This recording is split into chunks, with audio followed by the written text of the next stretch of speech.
Hello and welcome to another Tales from a Professional Nerd. My name is Bryan C.B. Steele, and I will be your nerd today and any other day you come hang out with us on our 300th episode. 300 regular episodes. We'll get into that in a second. But birthday, happy birthday, 300th episode. Let's not burn down my studio. Okay, and let's put this cake where my dogs cannot potentially reach it because nobody wants that. 300 regular episodes. Wow. I mean, if you take into consideration that there are several episodes that weren't episodes because it was me basically saying I was sick or that I couldn't be here, and then several weeks off for conventions and vacations and things of the like. You throw all that together, plus the handful of ones where I was trying to run an online D&D game years ago.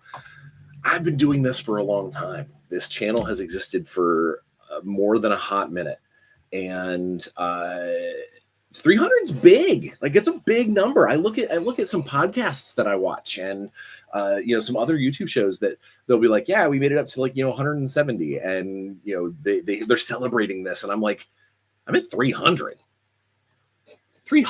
episodes. It's crazy. But I love doing this. I know that it takes time out of my workday, and I've got a plan for it and prep, and then there's editing and all that kind of stuff and all the madness. But before we get into the actual, me talking about my week and all that sort of stuff, I just got to say, this is awesome. This started years and years ago, and it started to help get me out of a depression that I had run into because of a job that fell apart, and I was concerned about me not making it in the industry, and it was born out of a place where I was at my, I don't know, my professional low, like my professional rock bottom or anything like that. That's not true, but it was definitely a low point. It was a valley in the peaks and valleys. And it has helped me, being able to come in here week in, week out, for the most part, and, talk about topics, do unboxings, go on weird deep dives on stuff about me or the industry or a project that I'm working on. These are all things that have helped shape the channel and help make it what it is. And what that is basically me sitting down once a week, or hopefully close to, and just sort of opening my brain and talking about stuff. I've been in this industry professionally now for almost 23 years. And I've got well over 2 million words published in almost 24 licenses and IPs, and for half as many companies. I've been doing this a long time, and I'm at the point in my career now where I have people seeking me out for stuff rather than me hunting people down and trying to get their attention and be like, hey, hire me.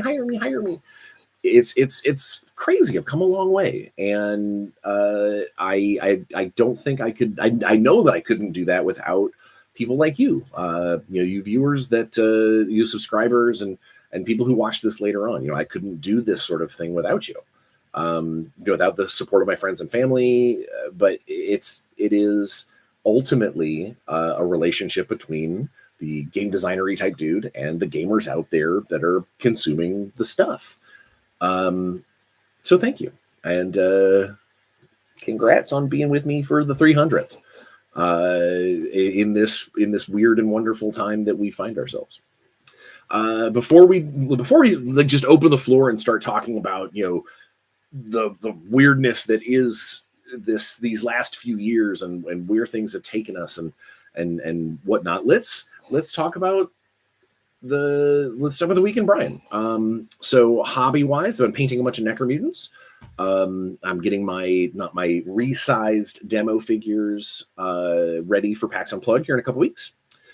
Um, Game wise, I got to play a couple of very cool D&D games. Well, I guess one D&D game and then one sort of playtesty type thing. So we did a playtest. We did some playtesty type stuff, which was awesome. But then a while back, you guys may have on one of these episodes, I had a tearful goodbye to a friend of mine named Rich, who passed away in a tragic car accident. He was in a D&D game with us, I mean, off and on for many, many years.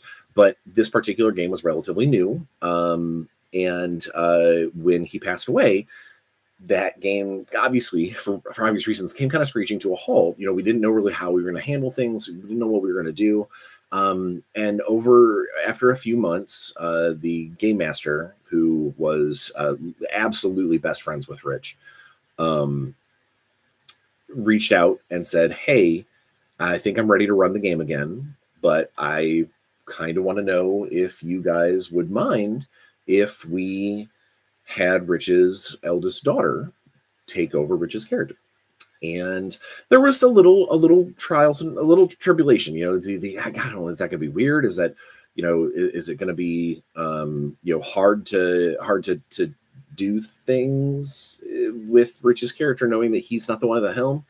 And we had our first session with Elena joining us, and I can say with 100% certainty that it was amazing. First off, she looks so much like Rich. It was hard sometimes to look across the table and not see him but see her. Not because it was hard to see her, but because they spitting image. But she seemed to have a good time. We had a good time. She definitely picked up the reins on the character very well. She had, for obvious reasons, had good communication with her dad about the character before he had passed. It was a good time, and I'm very much looking forward to seeing where more of that story goes and getting more game time in with Elena, because that was awesome. It really, really was good. Playing a lot of Helldivers. That's always, you know, I'm having a lot of fun with that game. It's just mindless enough that, like, when I have a long day in the studio and I just want to sit down and blow some stuff up and not think real hard and not be like, I need to play this for 2 hours to get to the end of a level or anything, it absolutely scratches the itch. And I get to hang out with my friends that are far away and act like a team. It's very cool. Work-related stuff, things are going well. Everything seems to be coming together. I'm putting I don't want to be like the last touches, but we're really kind of doing the the lion's share of the Thundercats book is done. And we are putting it together, getting the last bits fleshed out, getting stuff, you know, set together to be able to go to layout and print and all that sort of thing. Or at least get it to the licensor so they can check it out and make sure that we did right by the license, which I have every faith that we did. But yeah, so that's taking up a lot of my time. Warzone is doing great. We literally this week we opened up pre-orders for the Dr. Diana sculpts for Cybertronic and the Immaculate Fury for Algaroth. We opened up the pre-orders for those this week, and sales numbers are already good. I mean, obviously, we're not GW. You know, we're not seeing thousands of them fly off the shelves. But for a game our size, for a existing audience our size, for something that's only been in retail post Kickstarter for like a month, it's doing great. And if these numbers and this attention and the general positive reviews that we're getting, if that is any indication of how things are going to continue in the future, we're in good shape, and we've got some very cool stuff coming sooner rather than later. Yeah. All the rest of my work has been doing fine. You know, those two things have dominated a lot of my stuff recently.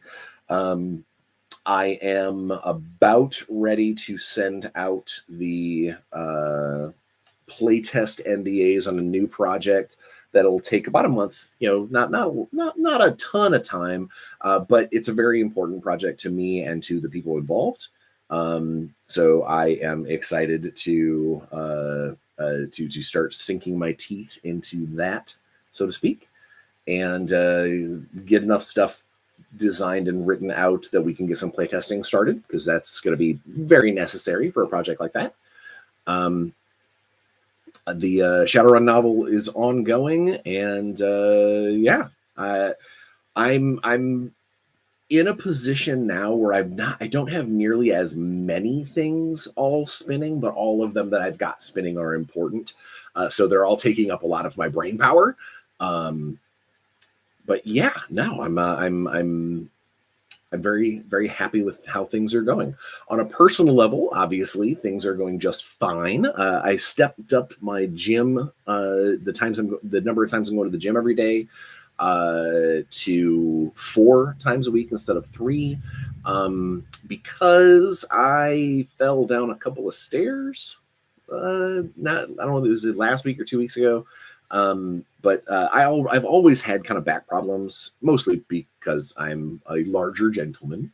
And when I basically popped down little like 3 or 4 stairs at the end of my staircase, and I think I may have tweaked something in my lower back. Pretty much every morning when I wake up, my sciatica and my hips are killing me. So I'm working on that. I'm going to the gym a little more to try and, keep that flexibility up. And I would love to get to a point where I'm not waking up in pain. That would be great. And that's the goal. That's the goal. Apart from that, the last thing that I wanted to do, because this is, I don't know if you've noticed, but this is the first episode in November, meaning that I have to announce the comment raffle winner from October. And because it's the 300th episode, they're going to get an extra special prize pack that goes to at B8655 on episode 297.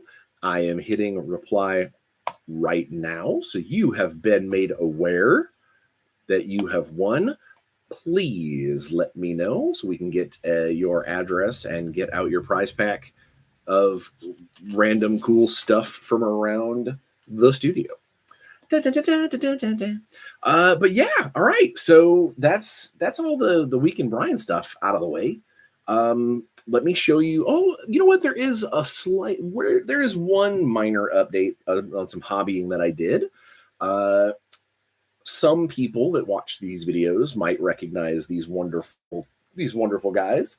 This would be the old school Warzone Baron Staller in his Bauhaus dress blues.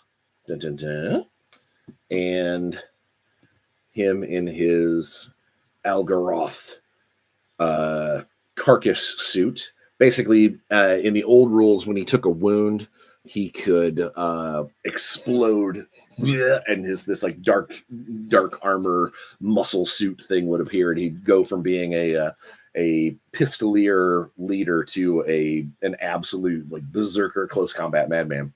Well, you're probably saying, Bryan, well, in Warzone Eternal, there is no Baron Staller. Why are you doing that? Well, because maybe you heard it here first. Maybe you heard it here first. I have mentioned many times that in Adepticon, in March, we will have the Eternal Champions tournament as expected, the annual World Championship that lets someone pick a unit to jump the queue and become part of the Warzone Eternal family sooner rather than later. But I did want to say something this year, that we had one last year, and one of the things that we were talking about, sitting around, chewing the fat and whatnot. One of the things that a lot of people said is that maybe they're not a tournament player. They love getting the one-off games in open gaming and whatnot, but that they would be really excited to have some kind of just kind of fun event. So I took that to heart. Talked to Alex and talked to Hank at Adepticon, and figured out that we are going to have two big events at Adepticon. We have the Eternals on Saturday night, like expected. But then on Friday night, we're actually going to have a fun little narrative event where it will be a multiplayer narrative game. I'm not going to get too deep into how it functions because some of it's going to be a surprise. But it is going to revolve a little bit around this guy right here.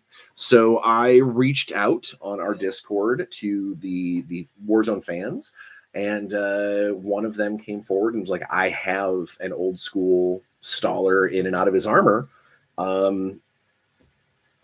Let's make a deal. And so I made a deal, and now I've got them put together. I need to reinforce some of the joints on the old metal mini to so they don't fall apart on me. But then I'm gonna get a good coat of paint on him because he will definitely be in the narrative scenario on at Adepticon. So whether or not the rules that I bake for him are ever leave the narrative scenario and if they ever become a real thing, or he'll eventually get a Warzone model that matches to those rules or whatnot, none of that is even remotely written on the cards or otherwise. On the cards, no pun intended. But I want him to definitely be there and available to play on the in that game. Yeah. So, Korok says, poking out for a few minutes. Happy 300 episodes. Who are we talking about? You must have just popped in. We're talking about this cat right here, Baron Erwin Staller of Bauhaus, the Herald of Golgotha. I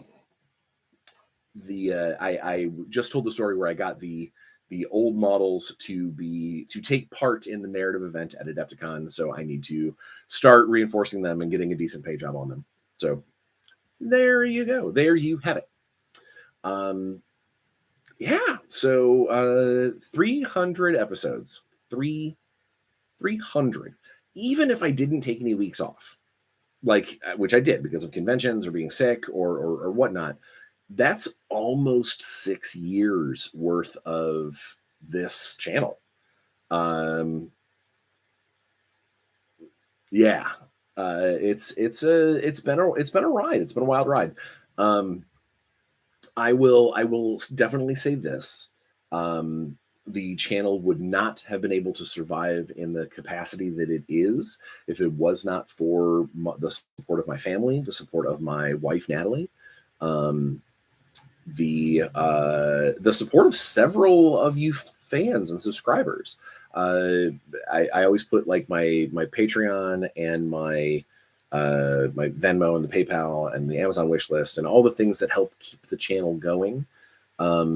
I always put that stuff in the description of every video, and there have been many times where you guys have really stepped it up, and whether it's sending me printer paper, something off my Amazon list, or hearing me say something on the channel that we need, and you come through in a heartbeat, or just donations to the various funding options that we put up there.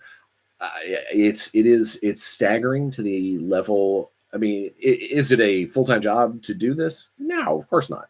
And the subscriber donations and things are not something that I live on by any stretch, but it does give me an opportunity to buy things like 300th anniversary cakes, things like that. It is humbling, the messages that I receive. I have received emails, I've received messages, I've received texts, Facebook things of people who watch the show and have said very kind things. Sometimes there are friends, sometimes it is complete and utter strangers that found me through someone else, or maybe they just typed nerd in the search engine and it popped up.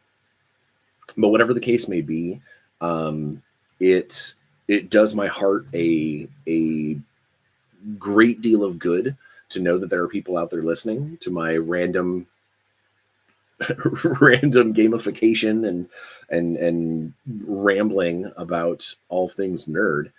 Um, and you guys have helped me through some pretty hard stuff. Knowing that I can get in front of a camera and talk, or answer comments, or receive those emails, or just sometimes it's nice to know that I am creating something all the time.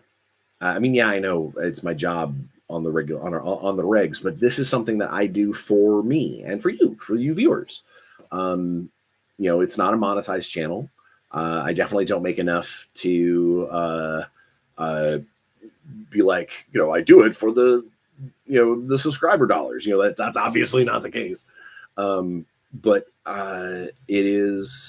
it means a lot to me that there are people out there watching, and there are people out there that take time out of their life to throw me in their earphones, or throw me on their computer while they're working, or whatever. And here's to 300, and I hope that we keep on going just as strong, if not stronger. I hope that it just keeps on going, and with more interesting and cool stuff happening. These episodes will get even more interesting and cool. At least as far as I'm concerned. I think what we do here is cool. So now that I've said my piece, and that what I would like to see, we're at a big milestone at 300. What I would like to see the channel to be able to do. One, I would like to eventually get my overhead webcam over at the hobby side of things fixed, so I can do some more painting videos. I haven't done a hobby painting video in a long time, and a lot of that has to do with the fact that my rig broke along many months ago, and I just haven't had the resources or the time to fix or replace it. I would like to eventually get back to, even if it's just doing one of these lives, but live from the hobby desk, that kind of thing might be a lot of fun. And it gives me an opportunity to share, techniques, talk about particular paints. I've talked to a few of our Warzoners that we get together on Mondays. They definitely get together every Monday. I try to show up when I can. But they get together on Discord and have a little chit chat. And I've heard multiple times from them that some people just hate painting eyes, the actual eyeball things. And I don't want to be like, I perfected it, because that's absolutely not the case. But I have shown lots of people how to paint eyes on minis in like 6 easy steps. And I would love to be able to do that on the channel, like actually like show don't tell, because I could tell you, but unless you see what the actual brush is doing, it's not the same. I don't know. Maybe it is. Maybe I could do it like with a diagram. I don't know. But I would love to be able to do that. I want to get some more guests on. I used to do the Q&A with a gamer, or grab somebody from the industry and talk about their new project. And I want to do that a little bit more. It's a little harder these days because everybody is very busy. But I think that it's definitely something that we can try and put together, make it happen. I mean, now that I work for them, I think it'd be kind of cool to get maybe Bob Watts on here. He's a very busy guy though, so that might be a little tall of an order. But if I could, that'd be fantastic. I would love that. And then I think lastly, one of the things that I want to do is, I think at least once a month, I want to have an episode that is dedicated to a concept. I did some earlier ones where we kind of wax philosophical about something that's game or narrative related. And some of those videos were some of my most popular. Like they got the most hits, they got the most comments. So I think that might be one of my going forward with the channel goals is to once a month have an episode that isn't about a particular game or isn't about a particular release or a unboxing of a product, but more of a gaming philosophy or a design philosophy, talking about something that makes that part of the industry tick, kind of get back to the roots of why I started this channel to begin with. Actually, just recently, I received an email. I still need to respond to it because I've been super busy, of a person who is about ready to graduate college with a game design diploma, which, first off, that blows my mind that that's a major now. If that was a major when I went to school, I would have probably stayed there. I would have made it to the end. But so he's getting ready to graduate, and he reached out and he asked the question of, do I know of any companies or avenues or anything like that of people looking to hire game designers? And I haven't responded to that email because I know how hard of a question that is. It's not as easy as saying, "Yep, I know there's lots of people out there that are hiring," or it's not as easy as saying, "No one really just is looking for someone with a game design degree." There's lots of gray area in the middle there, and I really think that when I respond to this person, I kind of want to explain to him that it's not quite the same. Our industry doesn't work quite the same as, say, someone in a medical field that's just going to go and find a hospital and be like, "You guys need my services. Here's my services. Please, do you have a role on your staff?" Like or a veterinary assistant and or veterinarian themselves. Like there's hell, just about anything, like any of the higher degree functions, I suppose. A lot of times, and whether or not this is the case, I can't speak to it because I haven't been in that situation. But like there's always the student's thought of, I'm going to graduate, I'm going to have this diploma, and I'm just going to be able to walk in and get the gig that the diploma says that I'm ready for. And that obviously that's not always the case in any field.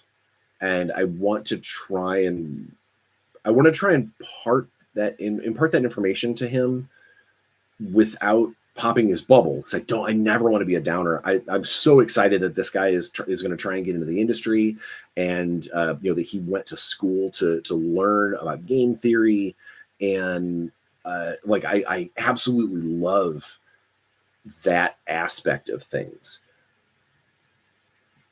But I also don't want to like throw a bunch of names on a page and be like, "Well, these guys might hire you. These guys might hire you." That's not really how that. It's going to be a conversation. It's absolutely going to be a conversation rather than a signpost of pointing someone to a place, because I've been doing this for a long time and there is not that place. There's a great Facebook group to help you maybe match your skills with other folks. And I will likely get him attached to that website because that'd be great. But overall, I don't want to sugarcoat the situation, but I also don't want to be like, a mustache twirly villain and be like, "Yeah, you've wasted your college money." Like that's not me. It's not how I like to do things. And I really do want to see everybody. My goal is for everybody in this industry to excel. Even if I don't like your product, I still want you to do well for the people who do have that product, or who do enjoy that product. Like, I think it is no secret that I am not a massive fan of the Pathfinder role playing game system. I have played it several times. I enjoy playing, but when it comes down to the mechanics and how it goes together, I prefer some other systems. I'm not, like I guess I'm not going to bag on it or anything, but it is one of those situations where I am happy for all the people who are just digging the hell out of that system, or Morkborg, or Daggerheart, or I'm just trying to think of game systems that are very popular right now. And even if it's not my bag, I'm super happy that it's someone's bag. And that's kind of what this channel's always been about, is just trying to peel back the layers of the onion, the stinky onion that is the game industry, and find ways to make that onion more palatable for everyone. I'm gonna get off the onion metaphor now because it's making me hungry. I haven't had lunch yet. So it's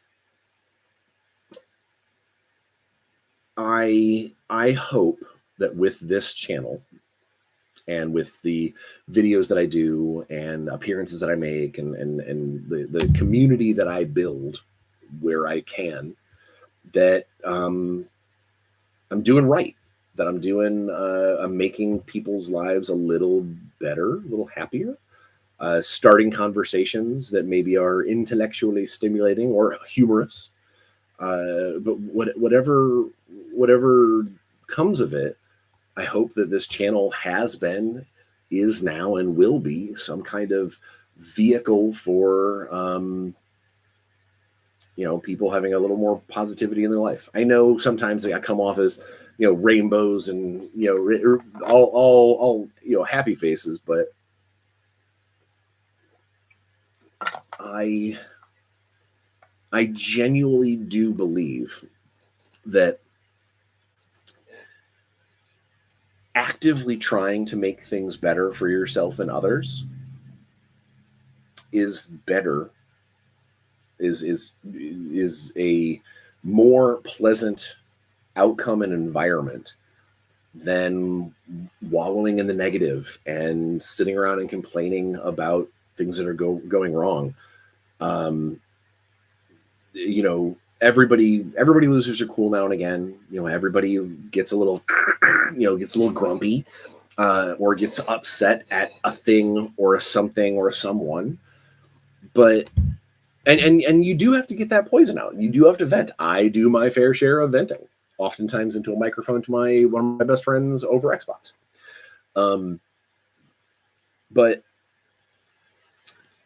I think that there's a line between venting and just spewing poison, because the people around you, they might not want to have to deal with that. They're dealing with their own poisons. They're dealing with their own issues, and maybe they don't want to shoulder yours. I don't want to be all like hippy dippy or new agey, but like, we often have to ask consent for all kinds of interactions. And I think sometimes being a grumpy puss and just spreading, this is the evil that's going on right now, this is the thing that's going bad right now, this is the this thing that has nothing to do with what we're talking about, or the topic or whatever, is just making me nuts. And it's a part of the problem with social media. I mean, I again, the irony of me saying that while I'm on a live stream, but it's the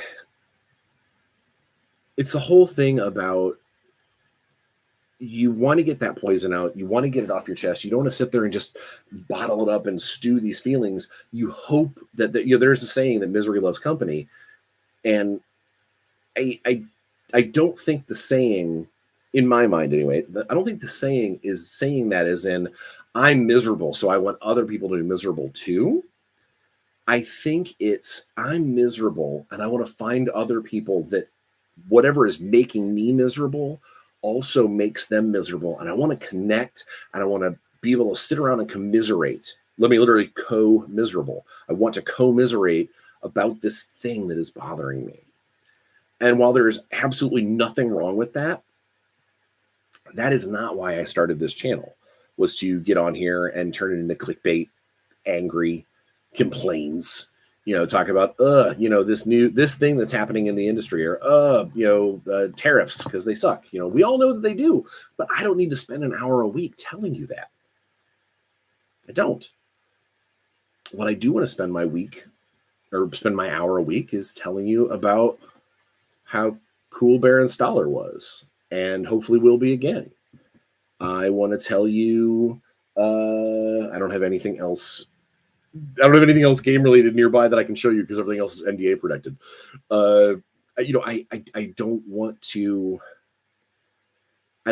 to necessarily, unless I'm trying to make fun of it in order to lighten someone's spirits, I don't want to sit here and tell you about all the stuff that sucks. I want to tell you about stuff that's cool. I want to tell you about stuff that is gonna be cool. And hopefully when the video ends and you go, all right, thanks for watching, that you leave, my catchphrase, the leave every room a little happier than when you get there. This is a room. You and I and everybody else that watches this, we're in a little digital room in our own little space in the matrix. And I hope that when you turn this off, or when I turn this off, that when we part ways, that you are a little happier than when you logged on, when you got here. And if that's the case, then I've done my job. And I can go away happy about this, which then in turn makes me happy. And then I might spread that with someone else. I don't know. I'm kind of rambling about this whole thing, and I'm not exactly sure where we started, other than the fact that this channel has done great things for me. People have told me that it has done great things for them. And I hope that persists, and that I continue to do great things for them, for myself, for gaming collectively, and for Baron Stoller. I'm hoping that I want someone. I'm not looking for accolades. I'm not looking to get rich through YouTube. I don't want to be YouTube famous. I'm not looking for the Emmy for best new streaming thing, because guess what? I'm not new. Been here for 7 years. I'm just looking for that one gamer who says, I found someone pointed me out to your episode about this, and it was very helpful. Thank you. Or I watched your diatribe about, I don't know, about the new Jurassic Park. I don't think I did an episode on the new Jurassic Park, but, and it made me laugh for 45 minutes straight because of how goofy you thought it was, which it didn't. I actually enjoyed the new one, but I digress. It's anytime I get a chance to try and make a positive impact on someone's life, even if it's just for an hour a week,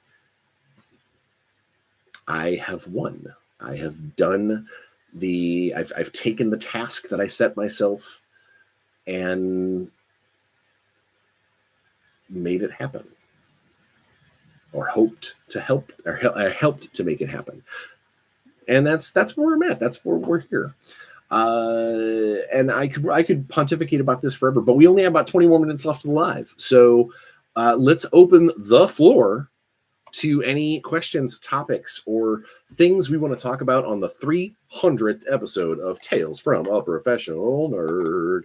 Let's see if anybody is in the live chat that will ask questions and get me rolling about that.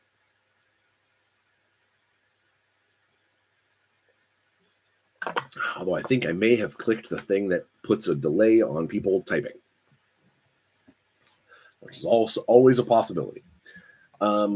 While we're waiting for questions and comments to pop up into the chat, let's talk about the future. So next week, I will have my regularly scheduled episode where we will talk about Getting ready for PAX Unplugged. Hopefully, I'll have some pretty cool news to share with to share with y'all about stuff at PAX. And then after PAX, or after next week, is the actual convention for PAX Unplugged, where I will not have a video, obviously, because I will be at the convention. I'll be on the convention floor. Chances are very good that I will have some stuff to talk about when I get back. So when we get back, so that episode that we return is the Thanksgiving episode that I normally say kind of what I'm thankful for as a professional. I kind of do my thankfulness rundown. But it'll also be a review of PAX Unplugged, is the episode so in 3 weeks. But I know for a fact that because that episode will come out on Black Friday, the biggest sales day of the year. So I'm sure there will be some cool news for me to be able to spread and share with my wonderful humans out there who partake in weird Black Friday sales and celebratory type things. And then from there on out, we'll see where things are. I'm sure I'll have stuff to tell you and talk to you about beyond that. But yeah, so I'm very eager to get through a couple of legal hurdles. I've got some things, nothing bad, just you gotta, especially when dealing with properties that don't belong to you, or any kind of like licensed property, any kind of storied property that's attached to another company. You have to absolutely play by their rules, or you risk getting the license pulled or the project, canceled. And so I have to be very careful, knowing that I've got a couple of things that I would love to be able to tell you about. I need to wait until I can, and then expect when I can there will be an entire episode probably devoted to that particular product. Like I can tell you that we're working on a Thundercats role-playing game. I can tell you that it's supposed to go to crowdfunding soon. I don't have a specific date, but I do know that they were shooting for this like October, November, this area. So hopefully I'll have more information about that soon. But at the end of the day, that is someone. That is someone.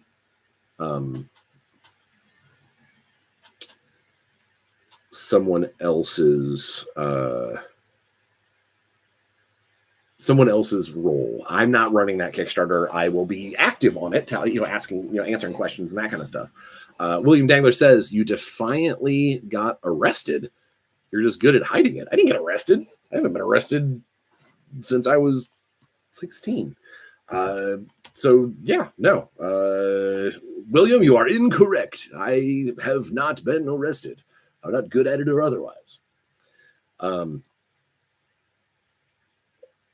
Yeah, it's an interesting comment. Dan, you defiantly got arrested. You're just good at hiding it, Dan.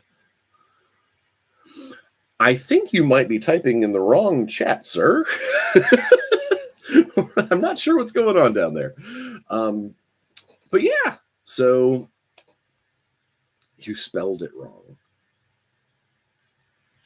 You spelled what?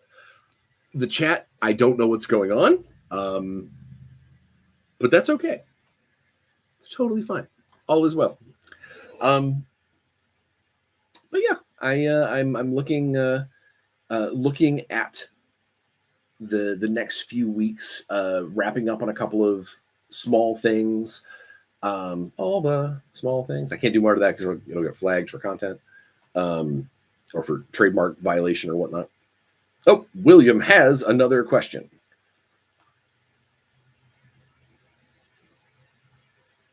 What is that question, William? While we're waiting on William to type that out,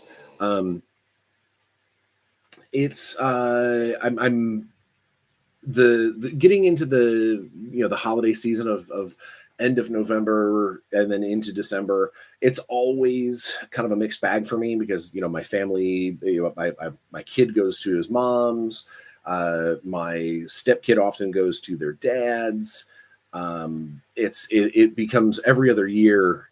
Natalie and I kind of have the house to ourselves. Kind of we rule the roost for the holidays. This year we have a very small Thanksgiving. It's just me, her, and the kids. And then Christmas is actually just going to be me and Natalie. So we are looking to probably do a lot of in the house kind of warm cooking type things. I'll bake a lot of stuff, I'm sure. William has asked the question: How have you been doing? I'm doing great. Like, how are you handling your deadline with Thundercats? I am handling it in the way that it has dominated most of my work time currently. Most of my time in the studio, plus long hours. Between that and Warzone, I have not done much of anything else. But we are Tommy, Devin, and I, and Adam, one of the other writers that's working on Thundercats. We are really close to having that manuscript ready to show the licensor and make sure that we've done right by them. I have every faith that they're going to be fine with it. Devin is first off, Devin is an amazing human being, but he is also very, very thorough in his research and lore. So I can't imagine that he would quickly allow that we would stray from the path very far. And then Tommy did a lot of really cool concepting, but he has been insanely busy with all of his convention travels and stuff. So Devin and I have definitely been putting a lot of long hours in to try and get the words on the page, and turn some of Tommy's notes into gamified rules. And I think that when that book comes to fruition, I think people are going to dig it. I think people are going to dig it, even who aren't Thundercats fans, because there's going to be a bunch of cool stuff in there that actually has just generally cool merit for D&D players. And I think that we're going to see a lot of. I think we're going to see a lot of people that go, man, I really love insert random subclass here, and take that to their own home game, or take that to their, or maybe they want to play a Snarf, or they want to take a fast cat Thunderian into their game instead of playing a regular Tabaxi or something like that. We really are hoping that that this book becomes not just it's one of those licensed game products, but it actually turns into just a very popular D&D book as well. Oh, and B has hopped in. Hi, did you just text me that I won? I sent you a message on the comments, but yes, in your comment on episode 297, rose to the top of the randominator that I put in all the comments from last month, and you won your prize pack. So I need you to throw me your shipping address. That's real. That is 100% real. It's I do it once a month. It's to help out subscribers and kind of thank you guys for being a part of this whole process and being part of the conversation after the episodes come out and all that. So yeah, B, you won October's prize pack. and either on Discord, because I know that we're friends on Discord, either on Discord or on Facebook, or send me an email with your shipping address, and I'll put together. Now, I won't lie, the prize packs, they contain a lot of random stuff, because if you look around the studio, I have a lot of random things, and I call this channel Tales from a Professional Nerd, because that's what I am. I am a professional nerd. If money can be made, or if a living can be made nerding, I will. And so there are things in my studio that range from knickknacks to stickers to miniatures to rule books to at one point I had a set of pencils that were also D6s. And so what I do is every month for subscribers that comment and that are part of the process, I throw all of those comments, not the thread comments, but the thread starters, into the randominator, and I hit the little green button, and it goes and it spits out one particular comment on one particular episode, and then that person wins a sampling of my randomness. So B, you are the October winner, so please make sure I get your shipping address, and we'll get all that stuff squared away, and we'll be able to celebrate together. And then obviously what I ask everybody who wins is to post on their socials and be like, oh my god, Bryan's channel is amazing, look at this thing I won just for mentioning how cool the D20 that got set on fire is. I don't know what the comment was. I'm just saying that it's obviously a way for me to thank you as a viewer and a subscriber and a friend of the channel, but also hopefully to encourage other people to come and join the channel and come and join the conversation, because that's again, at the end of the day, that's why we do this, is to we play these games to get together, to socialize, to build community, to put smiles on people's faces. And if I can do that through the lens and do that for you, then you can then turn around and do that to others, or for others. Do that to others sounds very aggressive. Grab somebody in the street. Do you watch Tales from a Professional Nerd? If not, you should. And it's all about trying to pass that positive on up. And the randominator, there have been people that have emailed me and been like, I don't really, I watch your show, but I only play this one game. I don't really need a collection of weird stuff. And sometimes they don't give me their email address or their shipping address, and the stuff just basically gets pushed into the next box. I'm not doing this to break the bank, and I'm not doing this to go bankrupt either. So I'm always trying to better the universe in some capacity. William has asked to go back to your project. I'm working on that D&D module that Devin gave me to work on. I just never knew the pressure of the amount of work that's really needed to make something like that. Yes, it is. It can be a lot. I have often talked to people about. I've often talked to people about. They always ask, what does it take to get into the industry, or, you do this full time. Oh my gosh, how do you make that work? Well, it is a job. It is absolutely a job. I spend 8 to 10 hours a day in the studio most nights, sometimes longer, sometimes shorter, but most of the time 8 to 10 hours in the studio. And it is often I will hear from people, oh my god, it's so cool, you get to play games all day, or you get to make games all day. Or I'll go to a barber and get my hair cut, and they'll ask, what do I do? And I'm, a game designer. And they're like, oh, for Xbox. And it's like, no, I do tabletop games, board games and card games and role-playing games. And the conversation normally goes, oh man, that's got to be so cool. That's got to be so much fun. And they're not wrong. And I would never try to tell somebody that, this goes back to me talking about that person who's emailed me to ask for advice. I'm never going to tell that person, it's way too hard. It's an uphill struggle. Quit while you're ahead. No, I would never in a million years, because they might have what it takes. They might have the drive. They might have the gumption. They might have the thicker skin that's needed to put their stuff out there and realize that people might not like it, and they might be very vocal about not liking it. A lot of it takes time and practice. And I mentioned the studio. I mentioned that this is my space, and when I'm in this space, I'm generally working. Very rarely do I play games on my computer.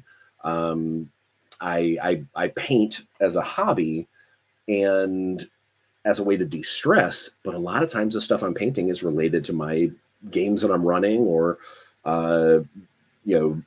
maybe miniature playtest, new demo figures that need to go out, or that's another way of working. It just coincides with something that I need to do for my artistic soul. And it is there's a lot of pressure sometimes. I guess my big thing, like I mentioned, the Thundercats project, the deadline is looming, and I'm going to probably be working most of this weekend. I would love to be able to take Saturday and go play a buttload of Helldivers, or maybe clean my bearded lizard's cage, her tank. She needs it. But it's I have to make sure that I'm also doing the right kind of work for the right amount of time. And the last thing I want to do is just slam as many words into the project as possible because the deadline's coming. Is you got to try and pace yourself. Fast, hard work doesn't necessarily mean that it's going to be good.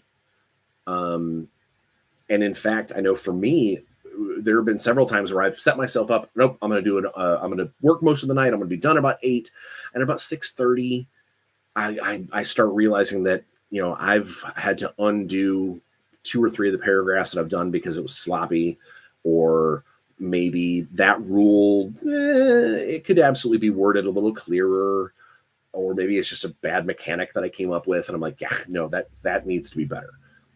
When that kind of stuff starts to happen, I know that my brain has started to cash out for the day, and maybe it's time to do something else, whether it's go paint something or change gears and write some just raw fiction on something. But whatever the case may be, I know my limitations. I can feel my limitations, and I know that sometimes pushing past them ends up with an inferior product, which is going to cause trouble for it in marketing, or maybe it's going to cause more work for me or someone else later because they got to go back and fix my mistakes, or I have to go back and fix my mistakes. It's about finding your sweet spot and realizing that thankfully, William, you're in a position where your project, Devin gave you that kind of cool deadline of, hey, try and get it done by X date. You are also in a position that right now you are not beholden to a contract. There's not a buyer that is waiting for that project, or the editor that's chomping the bit says, this is my slot. If you miss this 2-week window, something else goes into it and you're getting pushed back for 4 months. You're not in that position. So right now, the pressure that you're feeling, you're putting that on yourself.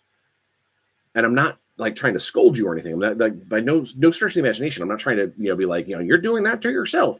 Is that you don't have anything legally hanging over your head. You need to find your sweet spot. You have to find how much a day you want to put in, how much a week, however much you want to put into it to get to the product that you want to get to. And if for some reason, that deadline that Devin and you had kind of talked about, if that comes and goes, don't throw your hands in the air and wave them around like you just don't care. No, like don't say that you're done. Be like, oh, I missed a deadline. It's just the worst. It happens. It happens I've been doing, like I said, I've been doing this for over 2 decades, and I have occasionally missed deadlines. I don't like it. I hate it. But the real world sometimes steps in, just like any other job, just like anything else. Stuff can sometimes get in the way. And It is better to be absolutely transparent with yourself and the person that you're working with, or in the case of a contracted gig, the deadline, whoever's put that deadline from. It is better to be transparent and have that conversation than just grind your teeth together and slam through as hard as you can to get done to meet that deadline, because then they're going to look at that product and go, man, this looks really rushed. Or they're going to go, what happened to this part or that part? And you're like, oh, I didn't have time to finish. It is better to be honest and also to yourself. That's a big part of it, is to make sure that what you do is to the degree of how well you want to do it. And that sometimes might be a conversation that you have to have with somebody, if deadlines start to push to the edge, or timing starts to come a little tight, or you get hit with a giant roadblock. Like, especially if you're designing something, there have been many times where you're like, yep, this entire system that I thought that I had baked in and it was going to be perfect, I sat down and I rolled the dice and realized it's absolutely broken, and I cannot fix it. I have to redesign it, and it's going to set me back 4 or 5 days or a week or a month or whatever. And that is that's the thing. B says there's a bunch of comments here. Love my positivity. Thank you. It is why I do this. Also, my name is spelled with a Y, B. I'm just kidding. Also, happy 300 episodes. Yeah, for real. I would have never believed I'd be able to keep this up that long.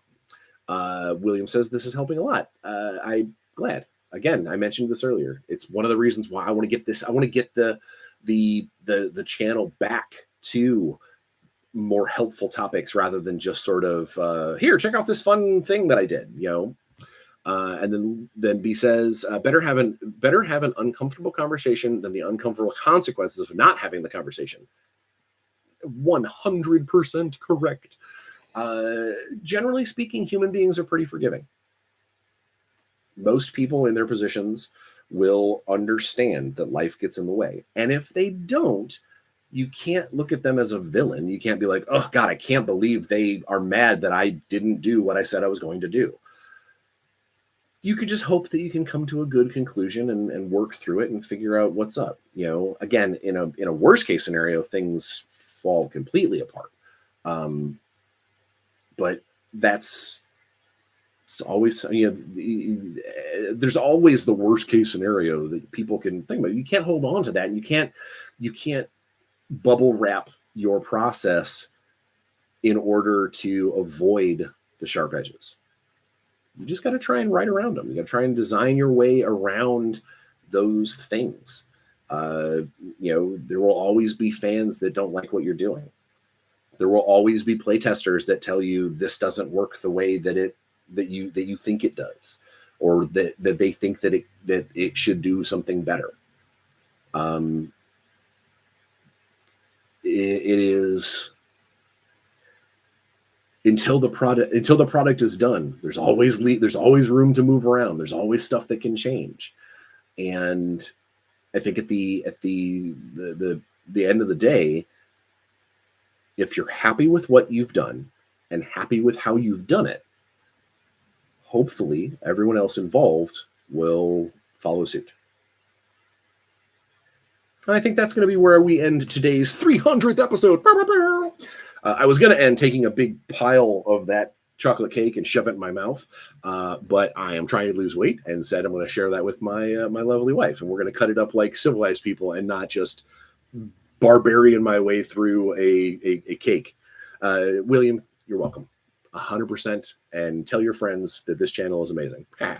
But yeah, so without further ado, happy 300th episode, guys, and I hope that this finds you well, and in the meantime, just please be safe.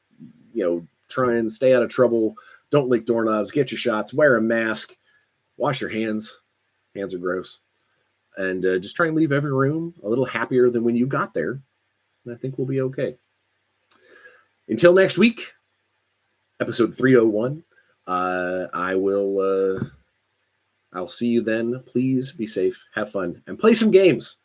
Because I'm gonna. Maybe not this weekend, but I'm gonna Thundercat a lot this weekend. So that's still also cool. See you in a week, guys.